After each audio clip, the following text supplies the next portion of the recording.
If this is the next generation of gamers, I couldn't be happier. This is awesome. Start them young, baby.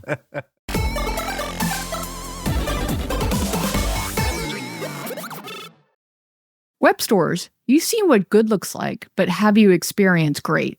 AppCharge is the direct-to-consumer platform that powers over $500 million in transactions each year for top studios. They're not just another vendor. They're backed by Supercell and built by monetization veterans from Moonactive, Playtika, and other industry giants who understand the difference between merely functional and the truly exceptional. What sets them apart? Deeply personalized web stores with custom-designed offers, industry-leading monetization features, seamless in-game payment integration, and a robust SDK. While 70% of top-grossing games already have web stores, the ones scaling the fastest are doing it with AppCharge. Ready to transform good into great? Learn more at appcharge.com. Attention app and game developers. Are you ready to unlock the secrets behind the world's top-performing apps and games? With Sensor Tower, you get the ultimate competitive edge, whether it's breaking into new markets, fine-tuning your UA strategies, or boosting monetization. Dive into data like never before. Track global trends across app stores. Analyze market-leading in-app purchase and in-app ad strategies. And benchmark your performance with real-time insight. The best part, Sensor Tower doesn't just deliver data, it helps you turn it into action. With intuitive tools and expert analysis, it's everything you need to make smarter, faster decisions. Thousands of app and game studios, from indie creators to global giants, trust Sensor Tower to help them win. So why not you? Start your free trial today at sensortower.com. That is sensortower.com. Hello, everyone, and welcome to This Week in Games 347. I'm Jen Donahoe. I fill the marketing and publishing role on the podcast. Today, there's only three of us. In the first chair, who consistently messes up the idea of what first chair is Eric Phil Cress, Black, strategy and monetization investing. czar. No. I'm in the first chair, dude. I'm the first on the list. I'm here. I'm back. Thank you very much. This is not how it works. The best ability is availability. Oh, geez. All right. Here's what we got going on. Folks are creating new KPIs, and it's like Psychohistory and Foundation. Very good season 3 if you're watching that show. Call of Duty gets a green light for live action movies, and people want Cress and I to fight about it. So we'll do that later. Google Play announces they're creating a Steam-like public gamer profile. Rec Room reduces half its staff. Hell has frozen over as Sony and Microsoft do a first-of-its-kind collab with Helldivers 2 and Halo 3 ODST. Cress wishes his phone has a controller to play Destiny Rising on mobile. Roblox has a new hit game driving peak CCU yet again. Steal a brain rot versus grow a garden. And if we get to it, revisionist history on Cyberpunk's 2077 launch. Something about physical events, which was just stupid. Anyway, I hope we get there so I can also agree with you that it's stupid. Cress, welcome back. 2 weeks out. We missed you dearly. How was Penn? Oh, bittersweet, The daughter is now gone forever. To college. Yes, to college. They come back. Yes. So anyway, we went with the whole family. It was really fun, but it was over a 2-week period. So it was dragged the fuck out, right? So there was no emotional end game thing. But, fundamentally, like I did all my sobbing in the sauna for some reason. Like every time I got in the sauna, I start reflecting on things, and that's when I got upset, right? But when I actually dropped my daughter off, it was actually very anticlimactic because we had been hanging out for like 2 weeks. I spent more time with her in the last 2 weeks than I have in the last 3 years. You know what I'm saying? So we did what we do, right? Because Natalie and I are very, very similar, right? We're very stoic and almost autistic people, right? In some ways. And so we knew that if one of us started crying, both of us were going to be crying like crazy. So we intentionally avoided eye contact the entire night with dinner, right? And then when I dropped her off, we hugged each other like 2 parking meters, and she walked to campus and I walked the other way, and that was it. That was it. That was the big goodbye, you know? And then we cried probably on the way home, right? So anyway, that was it. She is gone. We miss her already. Yeah, her presence is missed, but she's in good shape. She seems to be adjusting very well. Well, I'm very proud of you. I didn't know you could cry, so thank you for letting us know that is possible.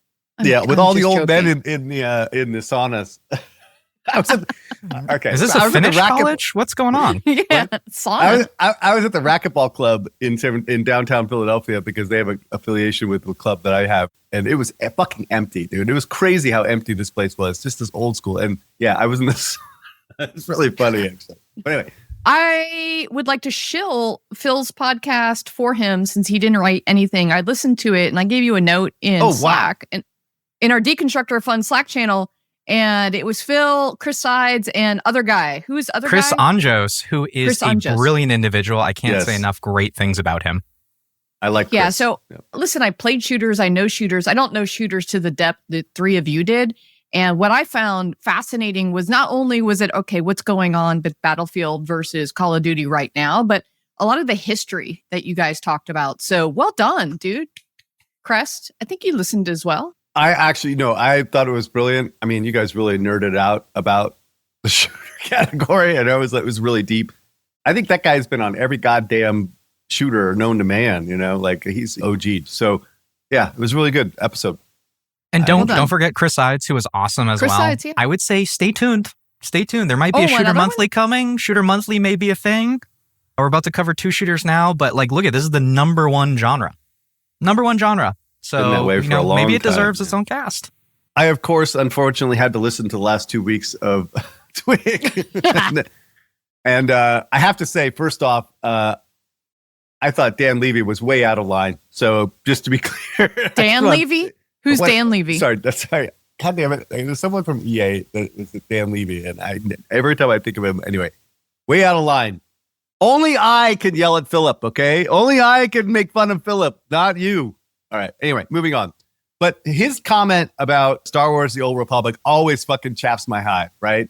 To characterize that as a successful game is just completely false in every single way, okay?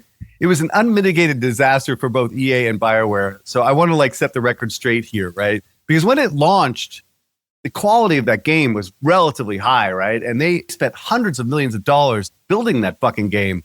And they got 2 million units out of the gate. It was looking pretty strong. I was at EA at the time, by the way. So the subs were up to 1.7 million, which was actually really, really good. But man, they fell off a fucking cliff. Within 2 or 3 months, it was down below 500,000. So it's an absolute disaster. And a game that cost $250 to $300 million to make, that is a fucking epic failure, you know? So I guess when folks like Levy start talking about how it's a success when they went free to play, it's just complete revisionist history. It is absolutely not true. It is true that they brought a lot of audience back, right, during that time. But the only audience they kept was the same audience that was paying for it to begin with, and they were just spending more money, right? So in essence, what they could have done is do a hybrid model of some sort, like a free-to-play premium plus type model. Maybe that would have been a better strategy. So regardless of the free-to-play resurgence, the game was unmitigated disaster for 3 reasons. 1, the game would never have been made free-to-play. It would never have been greenlighted for free-to-play for 2 reasons. 1, because of the insane budget they were spending on this game. And 2, Star Wars at the time, Lucas would never have allowed a free-to-play model happen at that time frame. Never, okay? Because that would have devalued the Star Wars license. 2, the money that they were making when it went free to play was fucking mice nuts for EA. That was not the money that they were looking for. They were looking for a WoW killer, right? It wasn't even close, right? And so this is a game that was not interesting to EA at all. And 3 is that this game absolutely destroyed BioWare.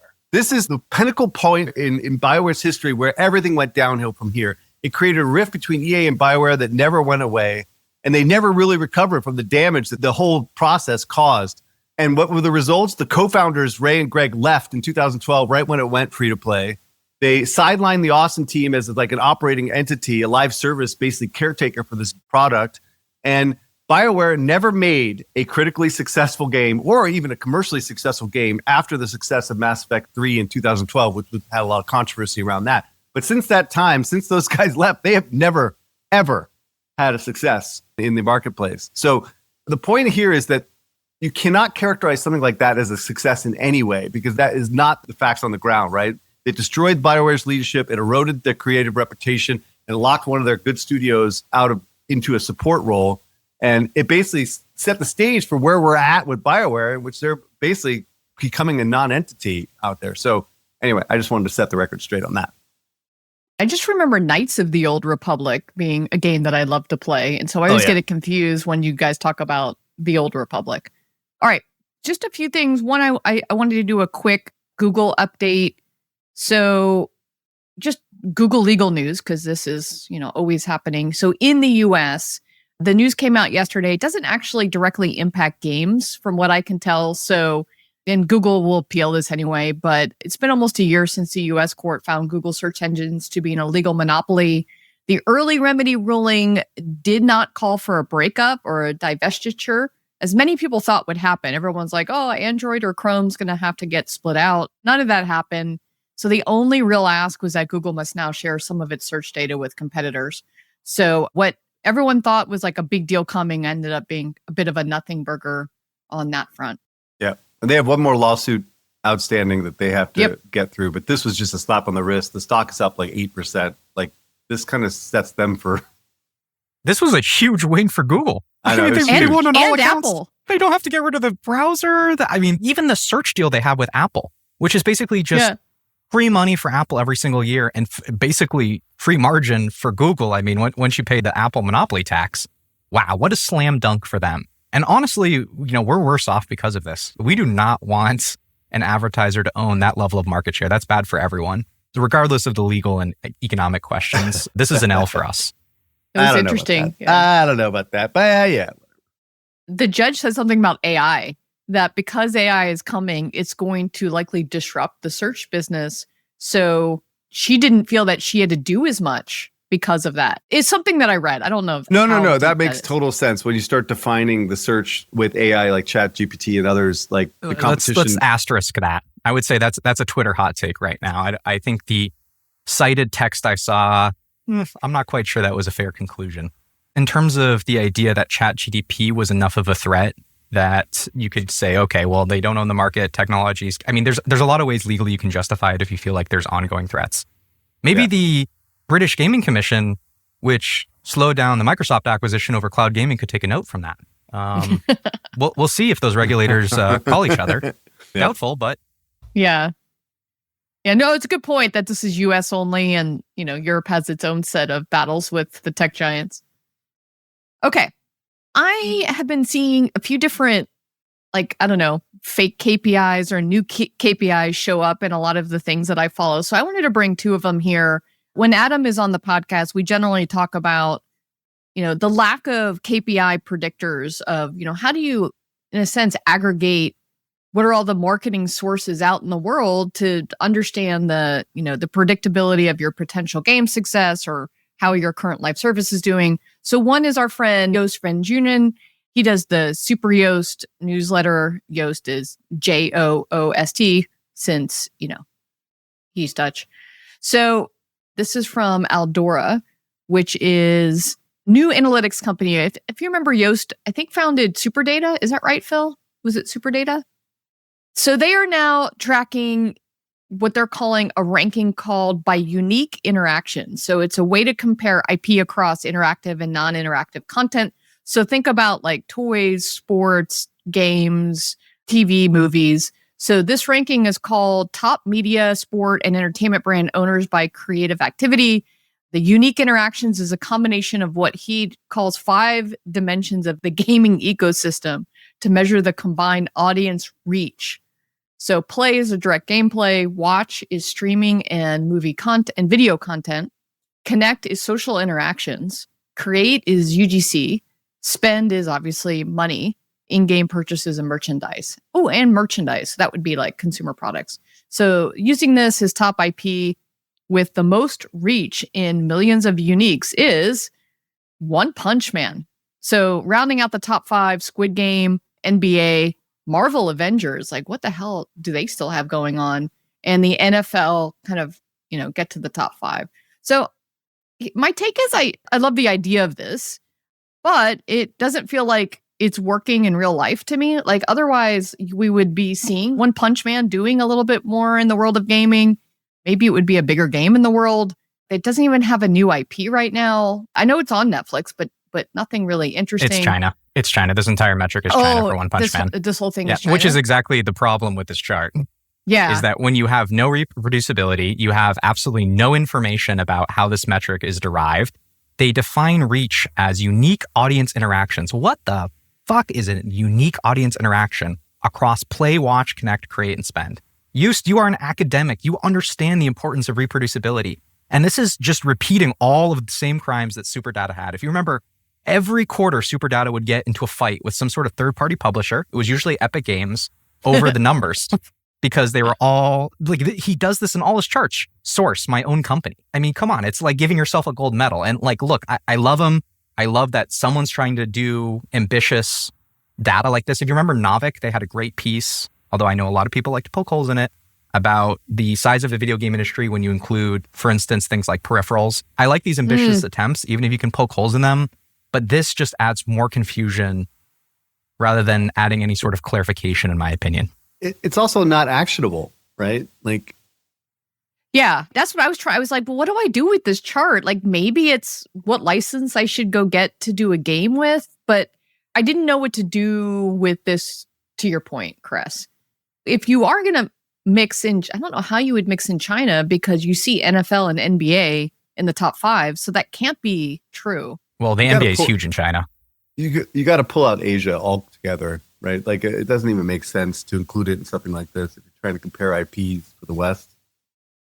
Like if his target demo, I guarantee you the Chinese are not looking at this chart, right? So why do we care about these Chinese? Like I never understand why people like cross-pollinate these type of IPs where. Yeah. All right. Well, let's go to the next chart. So this one is called Mindshare from Mind Game Data.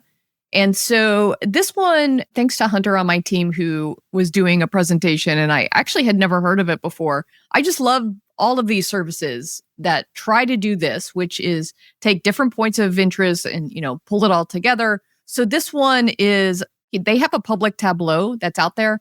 And so what they do is they do a weekly snapshot of the gaming market based on digital behaviors of billions of gamers. They use Google Search, YouTube, Twitch, cross-reference those insights with Steam, TikTok, and Reddit. I think TikTok is going to actually likely move up to like a main source. So they claim that this Mindshare data point, which aggregates all of these inputs, can help predict sales. The chart we're looking at shows that the Mindshare data point across the industry, Roblox is probably the biggest one. Minecraft, Arena Free Fire is getting the biggest kind of mind share as well. And all this is from the end of July. It's the same problem because the game's big in Latin America. That was the whole point of Free Fire. And so this is just like more metric slop. Like, what does this even mean? And if this is actually predictive, they should be millionaires by now. Why are you trying to like sell the service? Just go out and invest on it. You'd make millions, right? If it's predictive. I mean, if you go to their website, they are seemingly working with some of the bigger companies. But I think the challenge for them is in a world of AI, I wonder if companies are going to figure out how to do a lot of this themselves. Right now, just get a the data gold scrapper. rush. Just scrap the data. It's not that hard. There's not a lot of value add here. I hate when I see these like metrics that appear out of nowhere. This game's number 1. This one's number 2. I see this all the time in sports analytics. People just make up these metrics. It's like, what? Like your metrics need to be predictive of something. It should be reproducible. They say it is predictive when you get into some of the details of the games that they're tracking. I'd love to know more, right? And Phil, not everyone can build a scraper. So there are, some smaller companies that need these kinds of sources. The idea of this is great. I love that people are trying to figure out how to use all those social KPIs and like put it together and put it through the sausage grinder and see if something comes out. There's something called an overlap index that you actually did like, right? What?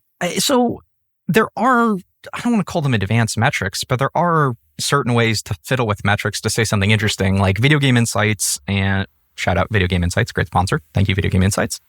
Like one of the things they have is the Steam overlap index. So when you look at any particular game, You can look at what players who play this game are also likely to play, but they represent it as an index, or the games they're likely to own rather. And so rather than just saying, oh, well, everyone owns Team Fortress 2, which is like 100% of the Steam population, they make it a ratio of how much more likely are they to own this particular title above the average Steam user. And you get really interesting insights. You get really big clusters. Okay, the person who plays this cozy MMO is actually into these things. That is really great insight that you can drive actionability around. Well, maybe we should go build our own and start to sell it and compete with everybody else, Phil. All right, you and me, let's go do it. All right, let's go to the next story, which is Call of Duty. So Call of Duty is getting a live action movie after 22 years and 500 million copies sold globally. So the new Paramount owners, they're pulling out the checkbook. They are on a spending spree and secured the Call of Duty rights. They also spent a lot of money on South Park, which I am enjoying immensely as a fan for 22 years as well. I think 27 years. So Paramount, if you remember, also does a lot of other video game movies like the Sonic series that does really well. Phil, sadly, they also made that Halo TV series that we loved and then didn't love. And then so, Cress, some of the people in Deconstructor of Fun Slack channel apply to join are looking for a transmedia fight between you and I. I think they're going to be surprised with this. So I'm going to let you go first. Okay. Be a gentleman. I am a broken record on this stuff. Like, clearly, these guys are on their ass right now, right? They are losing badly to Battlefield, right? And they should lose significant share this year to EA and Battlefield. They can't execute on a marketing campaign to save their goddamn lives, right? There's chaos in the studios and around Microsoft in general. Their technology is just not up to par anymore. The visuals are just not there compared to Battlefield. But a live action movie, yes, check. That is the way to the light, right? That's the way to the light. They spend all their effort, all their emphasis on building a live action model for Paramount. Dude, that will bring them back to the light, right? So as they continue to deteriorate share, let's just make some fucking movies with Paramount, right? Yeah, that'll do it. That'll bring them back, right? So no, this is dumb. This is not going to be a fight because I agree with you in this case. So this shouldn't happen and actually is likely detrimental to the brand. There is no upside for them. They are already where they need to be. I think when you're doing this kind of IP extension and franchise extension, where you're going into linear content that has just one storyline, you do that when you're trying to reinvigorate a franchise, where you're trying to set up the world building of the franchise. There is so much more downside opportunity on this than upside. Just for a second, think of how easy it is to make a shitty movie. This summer I had just heard a stat this morning, it is the worst box office summer, besides COVID, take that out of it, since 1981. Like, movies are not driving cultural moments like they used to be, and getting this for Call of Duty isn't going to work. So also, the IP is just, it doesn't make sense in the core fantasy, and I know Phil and I are going to argue over this. When you play Call of Duty, the core fantasy is, I just want to be a badass military person with the coolest gun. I don't really care anything about the story or the setting, who are the characters.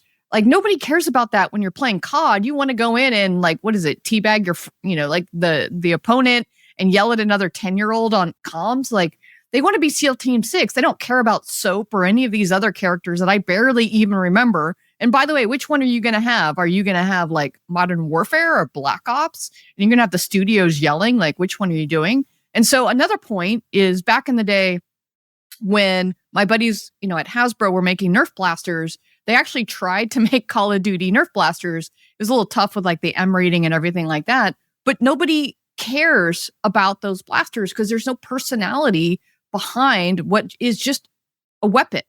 That brand doesn't extend into different lines of business because there is no kind of personality. I think they're painting themselves into a box and are going to make it worse. So, harsh take from usually the champion of a franchise strategy, but yeah. This should have been done ages ago. And this isn't even a troll take. This is the number one franchise in gaming. And don't be wrong, your criticism of the IP gen is totally on point. Like, Call of Duty has never been known for narrative. Like, there is one character people can name. Do you guys know the one character? Was it Soap? That was the only guy I know. Oh, I didn't even know that one. I was going to say Captain Fisher, right? Yeah. And there's Captain Fisher, and there's one other recognizable IP element in Call of Duty. That's a character. Do you know which one it is? The title image we're looking at right now, that's not screen sharing. It was from Modern Warfare. You remember the skull face? The gentleman with the skull face? Mask. And remember there was the picture, I think, in Afghanistan or Iraq during the war that a soldier had something akin to that, and that's what they used as inspiration. That's how deep the franchise goes, really, in terms of narrative. Don't be wrong, there's a single player, there is narrative there, but it's not known for that narrative. That's not carried the franchise. And so I think that's something they got to figure out. Chris Anjos, by the way, on the Shooter podcast, made exactly the point you're making, Jen. Like, the point is for you to be an action hero, the main character is the gun. He explicitly says that.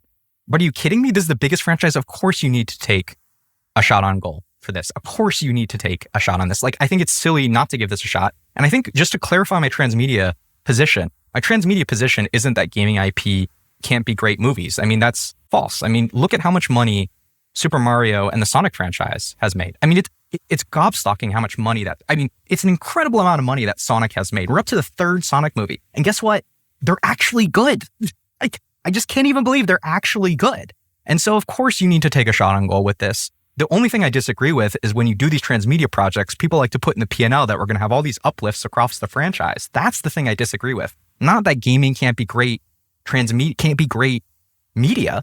The fantasy stuff, Jen, I don't know. What's the fantasy of Sonic? What's the fantasy of Mario? Be an Italian plumber? Be a blue hedgehog? Run really fast? Characters. So they're characters that have a world. And also, all of the successful video game franchises are for kids. Minecraft, Sonic, Mario are family-friendly, designed for kids to take them into the fantasy and help them understand and bring them into this world of where we are today. All of those are, things we grew up with. Like, they're all established franchises, except for Minecraft, but Minecraft has now been around for 10 plus years or something like that. So I think that where you do see uplift in the P&L is, as someone who has done toy business recently, all of those movie properties done by video games absolutely increase your merchandise and the rest of your franchise sales. That's fair. So so the franchise grows. I think there is a bump in, if they do franchise planning right, and there is a game that's available or an update's available. Minecraft did see bumps in a lot of the playership at that time. No, it did not. No, What stop. do you mean? No. We looked at the numbers. It was a small bump in CCU. Dude, what kid plays on Steam? There's no Steam Minecraft. We're looking at Sensor Tower Mobile. Let's table that one, because I don't know if I agree. Now, I don't know how big the bump was, or if they sold DLC, if they had DLC ready, because on that game it's a little bit of a different monetization. Unlike Riot. Sorry, continue. Well, yes, that's a whole other topic. I think they should have done this ages ago when single player mattered, when those characters were actually more interesting to people. But this game is a multiplayer shooter, right? Yep. And as you said, the guns are the heroes, right? And you can't build a fucking movie out of that. Now, I would argue that they do have quite a narrative with their characters. And I think people that are really fans of Call of Duty will argue that. But no one gives a shit. Like, the majority of the people don't care, right? And so you're basically creating a action game with characters that nobody knows. And narrative has gone over like the last 15 years in terms of like the different narratives on the different. Yeah, which one?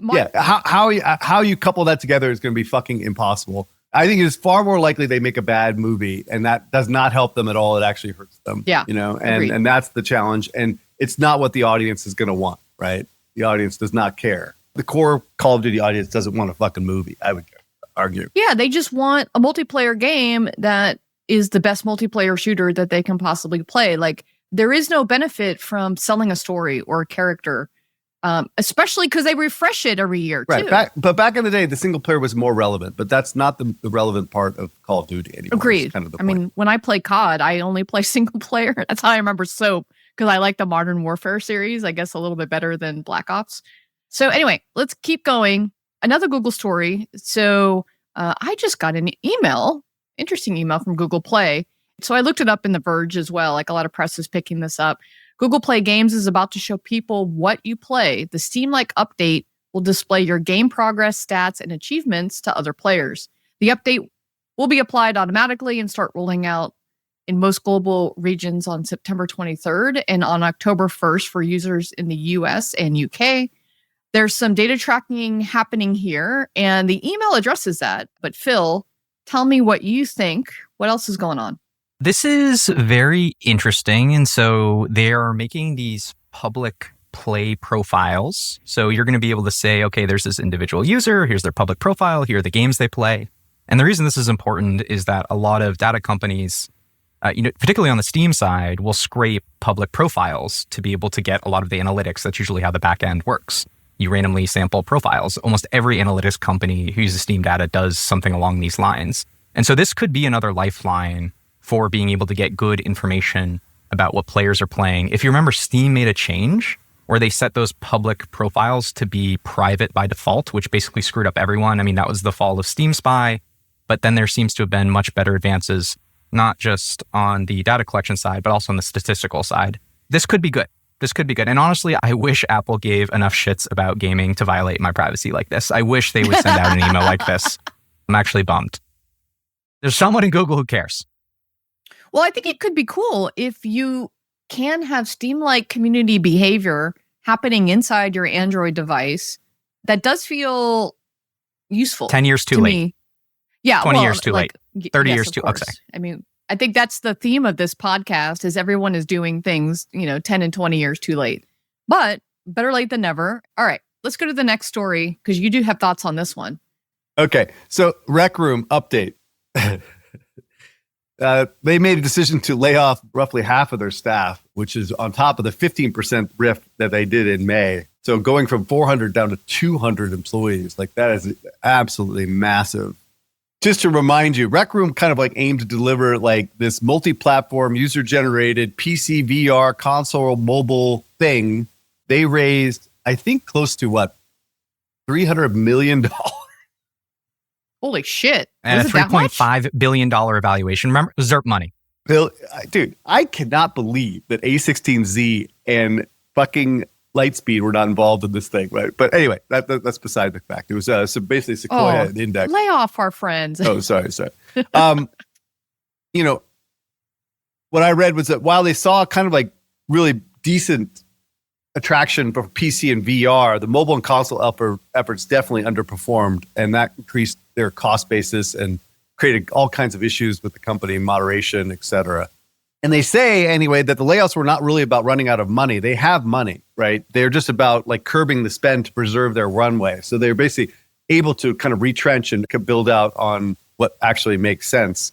And so they can extend their runway to 2029 with this. So here's my take on this. Wow. First of all, they raised a fuck ton of money. Like that is absolutely crazy. And during the time, they definitely won the buzzword bingo, right? That's why I'm sure A16Z wasn't involved. They had cross-platform, social, user-generated content, like the whole fucking 9 yards of VR.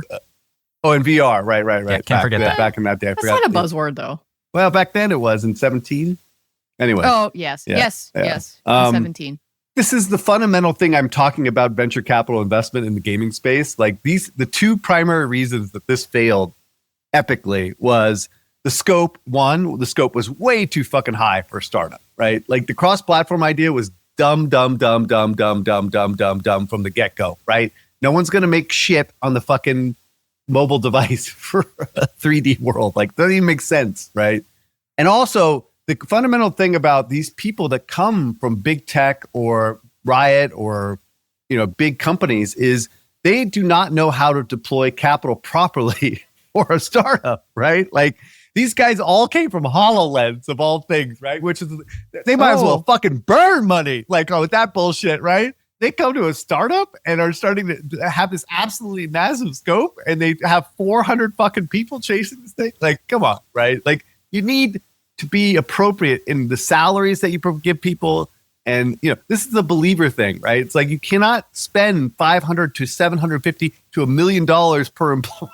Right? Yeah. No matter how much money you have, right? Because that creates the fucking perverse incentives around actually building something. So anyway, scope was out of thing, and then capital deployment was fucking abysmal, right? So they're doing what they should do. And in essence, like, I think finally the venture capitalists like Sequoia and Index were like, what the fuck is going on here? Let's just pull it back to what makes sense and what's reasonable and focus on platforms that make sense, which is like PC and VR, right? PC primarily for the development platform, and see if they can make a go at it, right? So we'll see. We'll see.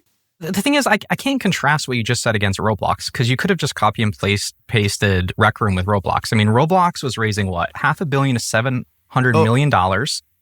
It took forever for Roblox to have any single lift. It took 10 years for Roblox to have any single liftoff. It was not game developers.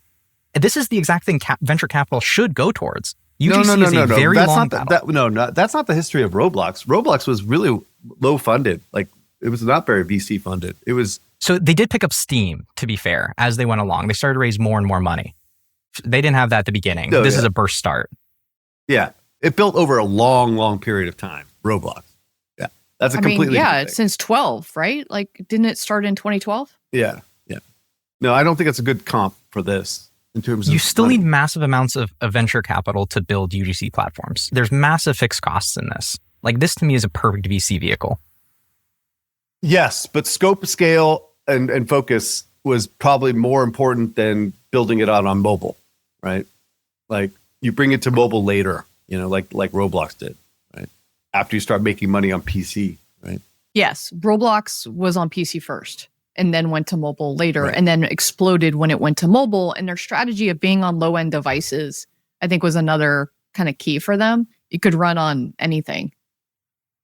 Where do they get their money from? Because they don't make any money still. They're losing less money. I actually wrote about this. I don't even know why I've totally forgotten that. I was like, I thought you knew it yet. Yeah, he was building tools and technology, and they were always a technology company before they were an actual entertainment. Okay. But it was a long time ago. Relative. Okay. Guessing where your users come from? That's so 2010. AppsFlyer is like having a cheat code for mobile marketing. Pinpoint attribution, real-time insights, and analytics that actually make sense. Stop flying blind and start flying smart. AppsFlyer, because your data is your best co-op partner. Hey, are you building a game, launching an app, or considering an acquisition? Well, in that case, Deconstructor Fund Consulting is here to help you out. We do everything from market research to go-to-market strategies to live ops optimization and due diligence. We're trusted by some of the most beloved game development companies, makers of tools and tech, as well as some of the most renowned investors. Now, if you are building, launching, or buying, don't do it alone. Do it with us. Connect by emailing to consulting@deconstructorofun.com. Game devs. Here at Heroic Labs, we know that great gameplay is what players love, but integrating metagame features like challenges, progression, and rewards is crucial for retention and monetization. But coding them is a tedious and time-consuming process. That's why top studios have turned to Hero from Heroic Labs. Hero provides a complete suite of battle-tested metagame features that are quick to implement, letting you spend more time on the core gameplay experience. Ready to ship fully featured, engaging games? Check out Hero today at heroiclabs.com. Perfect Dark is laid off. I'm going to shed a tear for that. That was one of the first games I purchased on Xbox 360. That was my introduction to the franchise. According to Bloomberg, Microsoft was in talks with our favorite human being, Mr. Lars, over at Embracer.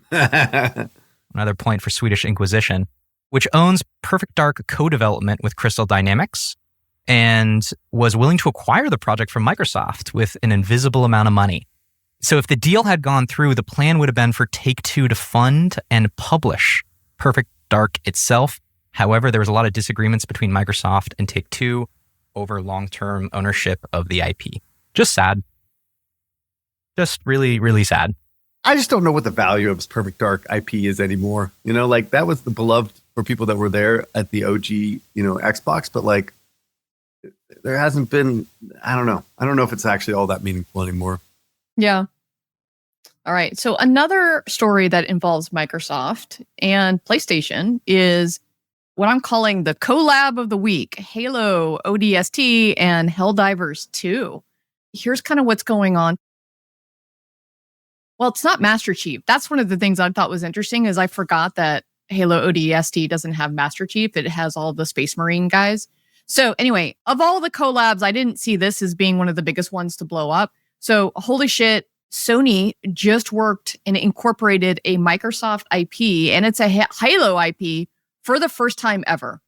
This is a really big deal. It's a non-Master Chief, so he's not in it, but a lot of the weapons and the music is. And all of this is to support the launch of Helldiver 2 on the Xbox. So if you recall, Helldiver 2 was only on the PlayStation and PC. Now it's on the Xbox. This is how they decide to launch it. Brilliant. Brilliant. Ironically, this is the same day that my other famous and favorite franchise, Gears of War, launched on the PlayStation. Sadly, that didn't seem to do as well. I think it's marred with like a lot of technical challenges, at least on the PC SKU. So I was very sad to see that Gears of War remaster didn't do as well. So anyway, so for the collab, here's a few highlights. This looks like it paid for itself within like days or hours. I hear it's about a 20 million unit seller. It hit #1 on Steam. It's a top seller, #2 globally. The community is absolutely loving it. There's memes everywhere. And this one's really funny. The game hit 500K CCU, and the Arrowhead CEO came out on his game's Discord and said, "This is going to be a bit awkward, but can I ask you to stop shitting your pants somehow?" Like, from a PR perspective, well done, dude. Like, apparently he talks about shit and poop a lot in his posts, but this one's a good one. So there was a screenshot that we're showing here that just showed like 500,000 players hell diving at the same moment. So I just think from all of our collab discussions, especially, last week we talked about Raid and Turtles and, frankly, all of the other ones that we do, this is a win on player IP overlap. This is a win on platform extension. If you're going to do it, this is how you do your first ever partnership together with an IP partnership, using the weapons, using the music. Maybe this is what Microsoft actually means with the tagline, "Everything is an Xbox." That's my little joke. But Cress, does this finally hit your non-mice nuts radar as something bigger than just a regular collab? And what do you think this means for, as PlayStation and Microsoft work together, each of them kind of willing to come together, and maybe one day Nintendo will pay attention and, we can finally get Mario and something other than, actually, did they show up in Fortnite? I don't even remember. No. They've been in like a fighting game or something like that. Is the only time Nintendo actually lets it out. But what do you think, Cress? All right. First of all, Nintendo is never, ever going to do anything like this. They just won't. And actually, you're right. I think this is actually an amazing collab for Sony, right? And Helldivers. Like that really, it does really cement that franchise as something bigger than itself, right? And I think that's great. But this is a complete devaluation for Halo, right? This is embarrassing. You're putting Halo in a Helldivers game? Like, that's crazy. Like, you're leveraging your best asset for Xbox in a Sony IP? Like, that's ridiculous, right? I mean, this is just showing, like, how bad it is over at Microsoft that they're willing to give up their biggest IP to a Sony brand. I actually don't think this is necessarily good for Halo at all, right? It just devalues it. So... even though it's not Master Chief and it's it doesn't matter. The third rate it is Halo. Version? Like everyone knows what Halo is, right? The sounds, the gameplay, all that stuff. The TV visuals. Yeah, I think this is the sign of desperation that the only way that they can make Microsoft's biggest IP relevant is to a deal with Sony. It's like that. That's crazy. That's crazy. I do think if you're going to launch Helldivers on Xbox, that at least can make sense to me. Just to be clear, this happened with Soul Calibur. Just to be clear, Soul Calibur had Master Chief. If you remember, they had Link, if you remember, from Nintendo on the GameCube version. If you remember, this happened in Soul Calibur. There was Link. I think it was Spawn was on the Xbox version. Master Chief, I think it was in Dead or Alive. So this is, and Dead or Alive, by the way, much lower on the franchise list. Also, Airhead, a Swedish company. That's my only take. Yeah, I don't think this is a good look, right? Okay. Honestly. So.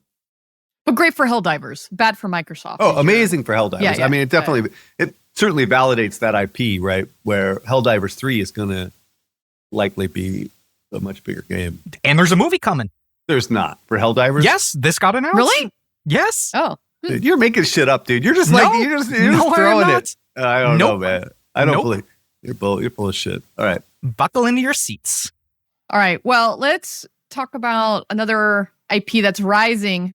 Okay, Destiny Rising is out. If you remember, this is the game from NetEase. It is out globally. It is based, of course, on Bungie's fabled franchise, which we have yet to hear much about in the wake of Marathon. And so what is going on with this game? What is happening? So I think the first thing you had to do to kind of really understand where this game is at is to figure out where the US shooter market is. And that means pulling the top games from Sensor Tower. And so we're looking at that chart right now. And as you can see in the US gaming market, shooters are irrelevant except for Call of Duty. So very quick analysis. This game is irrelevant to the West, which is why they ship it out to NetEase. Call of Duty Mobile, just as a quick refresher, has 7 million MAU in the United States. And the next game is Delta Force at 950. And I'm sure that's still on fumes from the initial launch. And everything else is basically just hyper-casual trash, except for number 9, which is Warframe, which, if you remember, was another dual SKU product and is also irrelevant because HD Studios don't know how to do user acquisition. So then the question is, like, why is this game relevant? Why would you go out and make this? Well, the answer is very simple. China loves mobile shooters. In fact, they love shooters more than Germany? Potentially. And so shooters on mobile in China have been on an absolute tear. If you remember, PUBG Mobile is one of the biggest games in the world, really run out of China by Tencent. Delta Force has had a enormous level of success in China. It's hard to understate. It is hard to get good numbers, by the way. Again, I want to do our usual asterisk that when we're looking at China numbers, we're only looking at iOS, which does not paint the whole picture even in the slightest. Nico Partners does a lot of further analysis on a lot of these numbers. You can see there's usually pretty big gaps, but we do the best we can. If we do launch over launch comparisons in China on iOS between these top shooters, looking at Call of Duty Mobile, PUBG Mobile, Delta Force, there's also Valorant Mobile. Remember we were talking about that last week, which is another big launch. You can also compare it to Destiny Rising. And we can see how these games stack up. Well, Call of Duty Mobile has been in a league of its own. I just want to say this is one of the biggest launches of all time. And I don't think we did enough analysis on it. 80 million downloads after 1 month in China on iOS alone. PUBG Mobile was at 23 million, Delta Force at 12, Valorant at 5, which seems very low to me, especially I think they reported around 70 million pre-registrations. Pre-registration, just complete bullshit. Bullshit number, by the way. This has basically become wish lists. People are just pumping up these numbers. And Destiny Rising is in last with 900,000 downloads. Again, it's just one small, part of the picture, but I think this at least gives you a sense of the level of capital that's being invested. Now, Tencent did come out and say they're investing a shit ton of money into Valorant Mobile, which I think is a very smart play. If you remember Crossfire, right? The Chinese knockoff of CSGO, which has kind of become its own thing, its own IP, still is really successful on HD and mobile in China. And so I think this is Valorant's attempt to go after the same thing they did in the US market, which was Counter-Strike Go. And remember, they didn't really take market share from Counter-Strike Go. They increased the share of the pie. And so I'm really curious if they'll do the same here. But so far, I don't know. It just feels kind of lackluster. On your first chart, when you talk shooters, do you count the BR games, Battle Royale games? Like, so yes. Fortnite. Knives Out. Knives Out, Free Fire. I mean, I just didn't see any of those, which are again, this is at the US. top of the... Remember, this is US. Those games are usually big. Okay. Like Garena Free Fire is really big in LATAM. Although they had a huge Ship It In crossover, Naruto Ship It In crossover. I mean, that was another collab we didn't cover that we should probably talk about next week. That was an enormous success. And only that, you got to remember Brazil has a small Japanese population. I mean, there's a million things we talk about. They love anime. Where's PUBG on this list, though? Yeah, I thought like PUBG, even though it's US, I thought they still ranked pretty high. This is by DAU. Oh, by DAU. All right. Well, and Fortnite's back. Maybe it just hasn't come back enough yet. Is that because it's still in the US difficult? It won't be here in the US. Could have been how it's categorized on Sensor Tower. We can do a double check. Okay. I'm just curious. So this is first person versus third person is also another disambiguation that can happen here. We're looking at first person. Although Warframe doesn't really count. There's a lot we could go over with some of this. Yeah. I don't know if you guys have downloaded the game. It is absolutely visually stunning. It is insane. And actually, the gameplay is really good. Like for a shooter, it's auto fire. I mean, if you choose to, I'll be honest, I only played like the first 30 minutes, so I didn't get into it. All I really wanted to do was download it on PC and play it with keyboard mouse. I was like, I love Destiny, dude. I'm a huge, huge fan. I just don't think there's a market for this in the West, and I think I agree with your assessment that if it does well, it's going to do well in the East, and so far, it's not doing anything.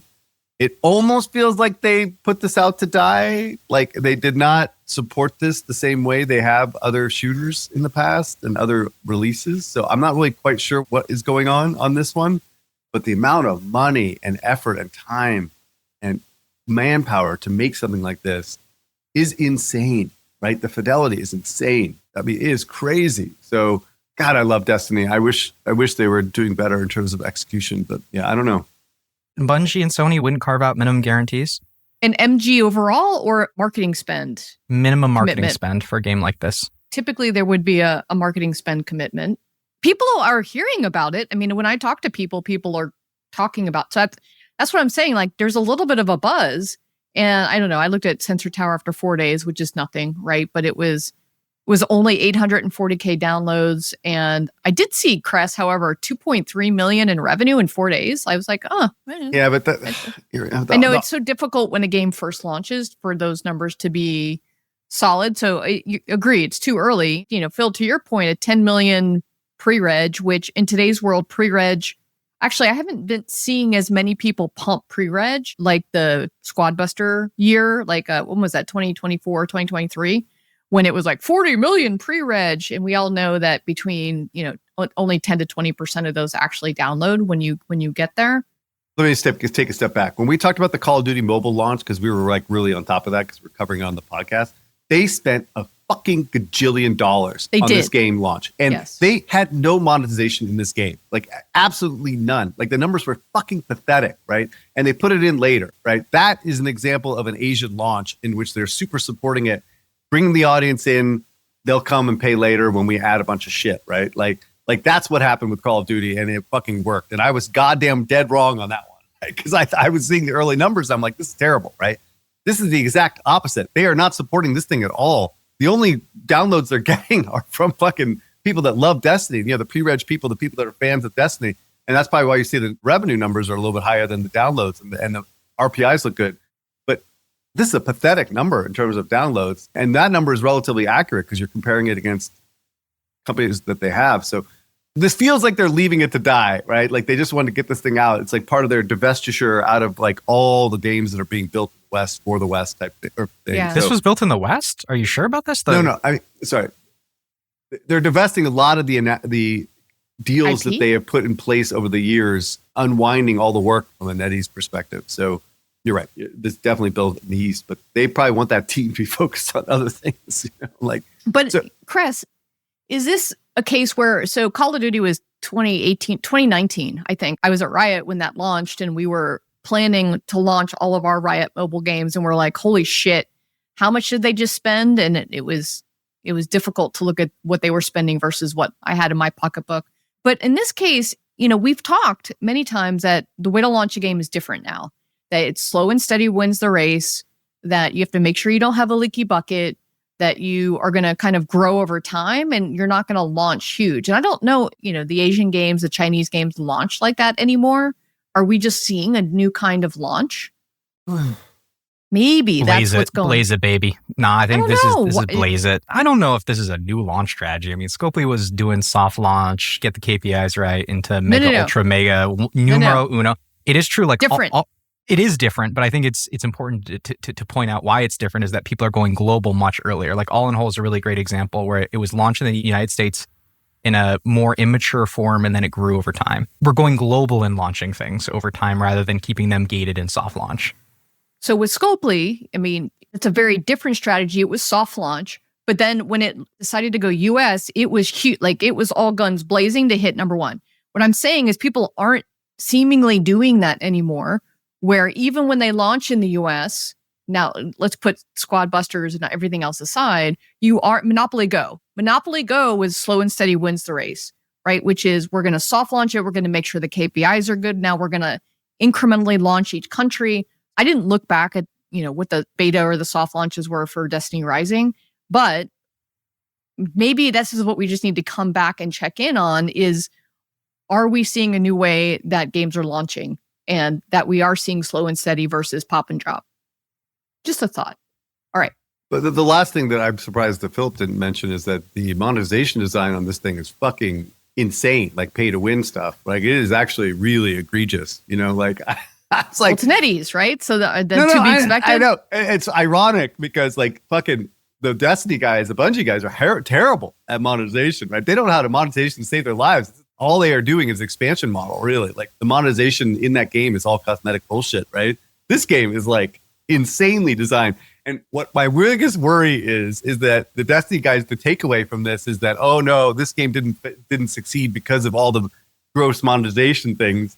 And that's they're going to influence how they build the next Destiny, you know. But Adam is screaming at you right now from somewhere in podcast dude, land. this is And the way Chris the game sides. should be designed. Like, dude, this is the way they should be building Destiny, dude. Like, anyway, whatever.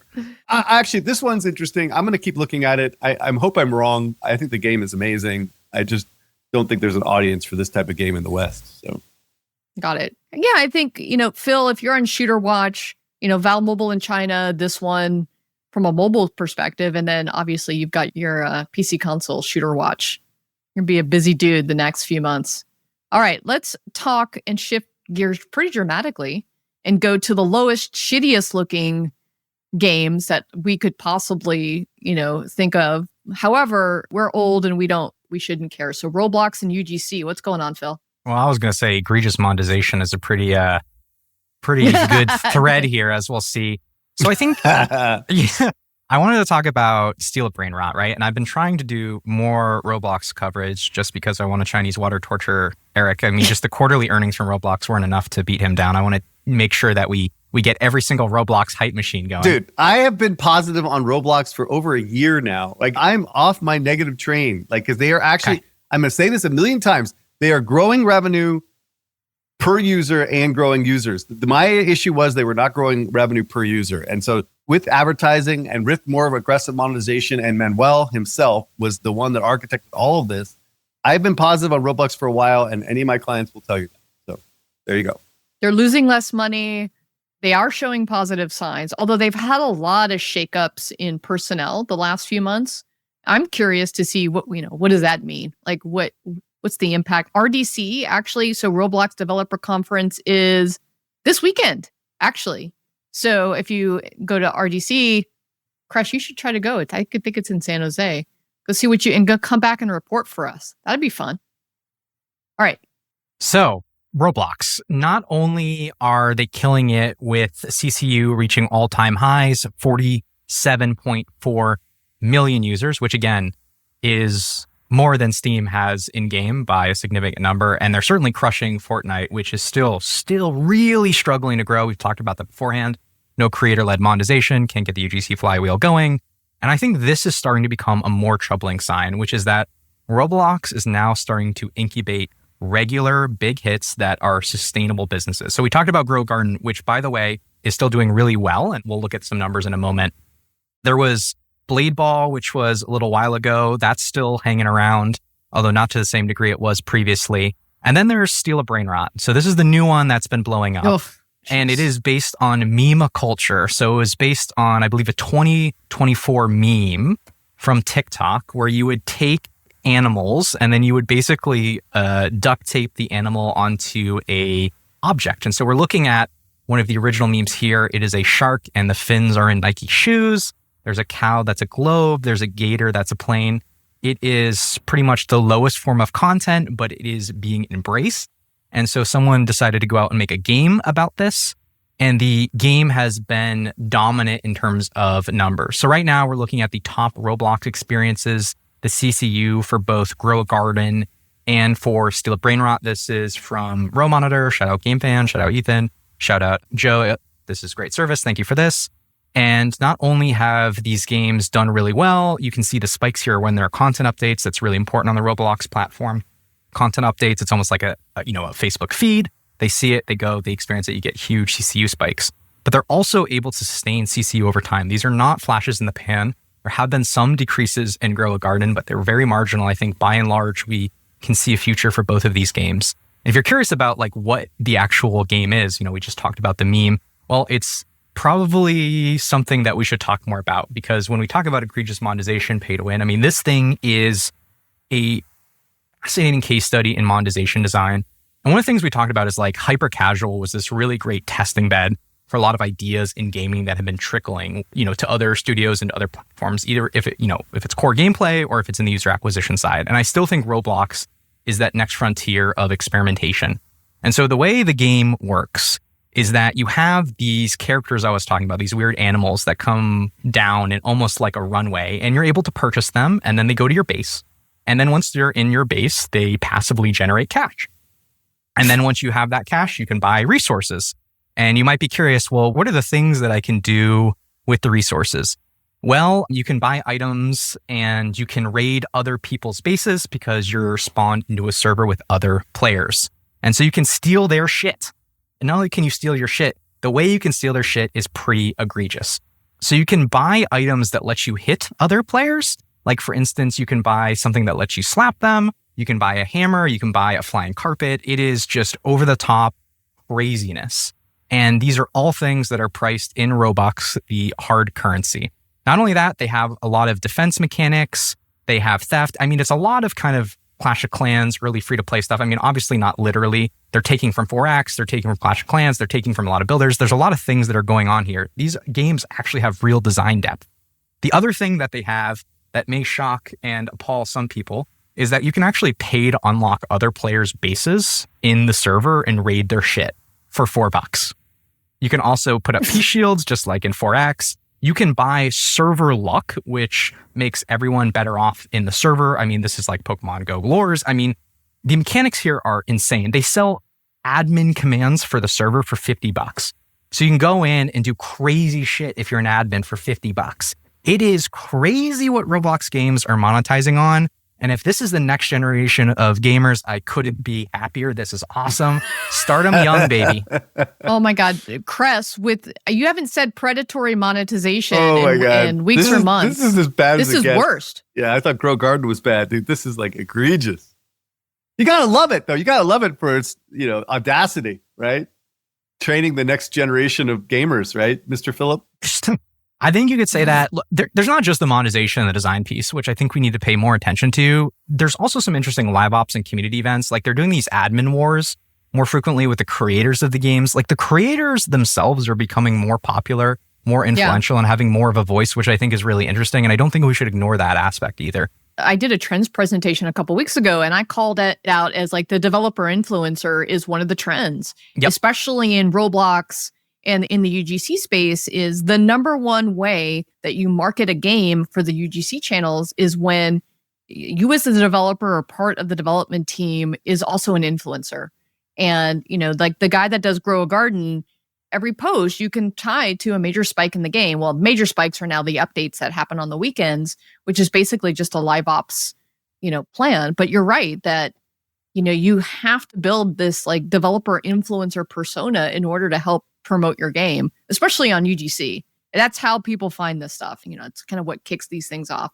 But I just think that this combines the worst of the worst of, this calls back to me early Facebook games that had a lot of that egregious monetization, everything you just talked about. And what, sucks a little bit, I don't know, I can't believe I'm saying this, like this is like a kid's platform. And now we're seeing like the worst of the worst play out with kids. But I don't know, maybe it's not kids. You can argue it's the best of the best, right? The best of the best. I love it. Yeah, sure. Yes. Like, which hat do you want me to put on? My I care about kids or I care about my P&L? All right. One more note on Destiny. I actually just looked at it. There's no Android data right now for Destiny Rising on Sensor Tower for whatever reason. So we're missing a big part of it. And on top of that, I figured out there's a way of emulating it and playing Destiny Rising that's actually supposedly, I think, officially recommended by NetEase using this. I'm sure it's like absolute like shareware bullshit where they're going to steal all my fucking information. But anyway, MMware or something like that, you can do it. I'm doing it right this instant as we speak. Let's table this Destiny Rising conversation in the next couple of weeks and see what actually is. Yeah, give it some time to breathe. Got it. All right, so we're going to do a story here that shows that Cress is right. So it's his favorite story. So RMG gaming in India. So real money gaming accounted for approximately 63% to 86% of the total gaming market revenue in India. Thanks to these charts from Phil. Nope, don't thank me. Let's thank the source, Makai, which is an Indian VC firm. They're great guys. I've talked to them before. They've sent nice messages. Thank you again to them for providing this data. Cool.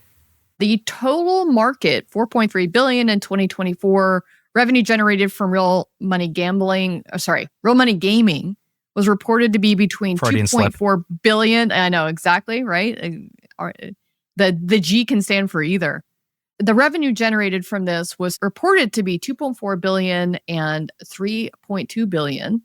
Skill-based games like rummy, poker, and fantasy sports that involve monetary stakes. So I tell me what's absolutely going on. love this shit, right? I love this shit. I said months ago, year ago, about the Indian market that it's this kind of a scam. Like, you have no idea what's going to happen in this market.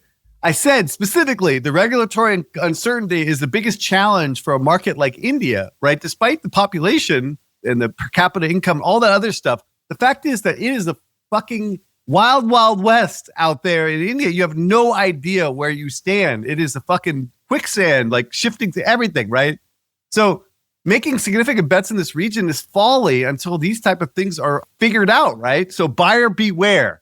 And this is exactly what happens. And the result is that they've completely made what drives this market completely illegal. Like overnight, like all these operators are fucking fucked, right? Now, maybe cooler heads prevail. Maybe they negotiate themselves out of this. I don't know. Now, on the flip side of this, from an analyst perspective, maybe, just maybe, this actually helps the non-gambling apps in some ways, right? The degenerate gamblers can't gamble anymore. Now they may actually go towards more social casino or other things.